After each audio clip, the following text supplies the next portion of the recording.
बालेश्वर जिला रायबणिया थाना अंचल नवम श्रेणी छात्री को असदाचरण मामला घटनार तदंत जोरदार करिछि 3 जणिया पुलिस टीम।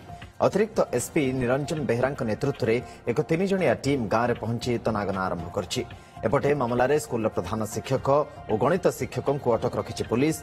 अभियोग अनुसार 3 मास धरी गणित शिक्षक छात्री को असदाचरण करुथिले। छात्री जनक विरोध से विरोध करिबारु परीक्षा रे फेल करदेबार धमक देउथिले शिक्षक। एनी प्रधान शिक्षकों अभियोग पर कौनसी पदक्षेप न नेबारु थानार द्वारस्थ होइथिले छात्री मां। पुलिस उभय प्रधान शिक्षक और गणित शिक्षकों को अटक रखी तदंत करछि। देखो आम रायबणिया पुलिस स्टेशन आम गोटे अभियोग मिली जे गोटे लोकल स्थानीय अंचल जड़े हाईस्कल शिक्षक जड़े छात्री को निर्यातना देते अभियोग आम पाइछु। से आधार आम बर्तमान तदंत आरंभ करूँ।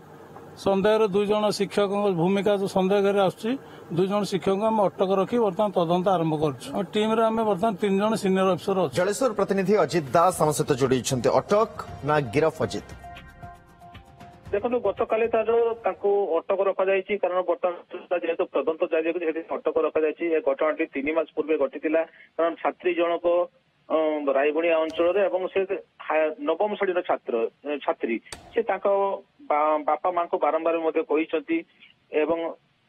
बापा माँ जिते जानिले प्रधान शिक्षक को से लिखित अभियोग कला प्रधान शिक्षक को कौन से बुझी ना कारण गणित शिक्षक बारंबार असदाचरण कर पिलाटी जो स्कूल जीवनी बोली माँ को मना कला से कार्यानुष्ठान नहीं।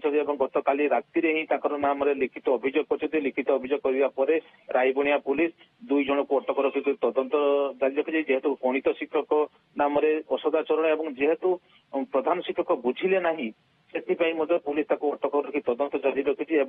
जेहेतु नाबालिग आज से पोस्को लगे कि ना बर्तमान 3 जणिया गोटे टीम तदंत कर एडिशनल एसपी आसी रायबणिया आसी पहुंची यार सत्य सत्य उन्मोचन कर यार सत्य सत्य कार्यानुष्ठान हेबे बोली से जहाँ सूचना दी। सुनंदन बहुत धन्यवाद अजित सूचना पाए।